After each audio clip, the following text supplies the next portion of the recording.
Hi new மாமிஸ், இது உங்களுக்கான video தாங்க. எனக்கு பிடிச்ச, எனக்கு அஃபோர்டபுளாக உள்ள ஒரு டயப்பர் பற்றி தான் நான் உங்கள்கிட்ட சொல்ல போகிறேன். என் பேபி பிறந்த ஒரு ஹாஸ்பிட்டலில் இந்த டயப்பரை யூஸ் பண்ணிகிட்டு இருந்தாங்க.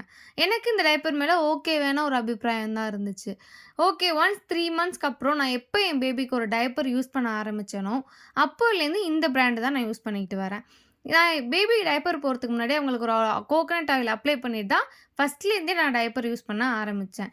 இந்த டயப்பர் போடுறது எனக்கு கொஞ்சம் சாட்டிஸ்ஃபையிங் தாங்க இருந்தது.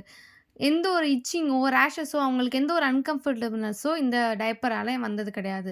நடுவுல எனக்கு இந்த டயப்பர மாத்தலாம் அப்படிங்கிற ஒரு தாட் வரப்போ, நெறைய டயப்பர் நான் யூஸ் பண்ணி பார்த்தேன். பட் எனக்கு அது அவ்வளோ சாட்டிஸ்ஃபையிங்கா இல்ல. பட்ஜெட் ஃப்ரெண்ட்லியாவும் எனக்கு கிடைக்கல. பட் இந்த டயப்பர் எனக்கு ஒரு பட்ஜெட் ஃப்ரெண்ட்லியாவும், நல்ல அஃபோர்டபுளாவும் இருந்துச்சு. இப்ப வரையுமே இந்த டயப்பர் தான் யூஸ் பண்ணிட்டு வரேன். எனக்கு ரொம்ப சாட்டிஸ்ஃபையிங்கா இருக்குங்க. இதுல எந்த ஒரு இச்சிங் எதுவுமே ஒரு ரேஷஸ் எதுவுமே வராது. ரைட்டுங்க. இந்த டைப்பரோட லிங்க்க நான் உங்களுக்கு கமெண்ட்ல கண்டிப்பா சொல்லியிருக்கேன். ட்ரை பண்ணி பார்த்துட்டு சொல்லுங்க.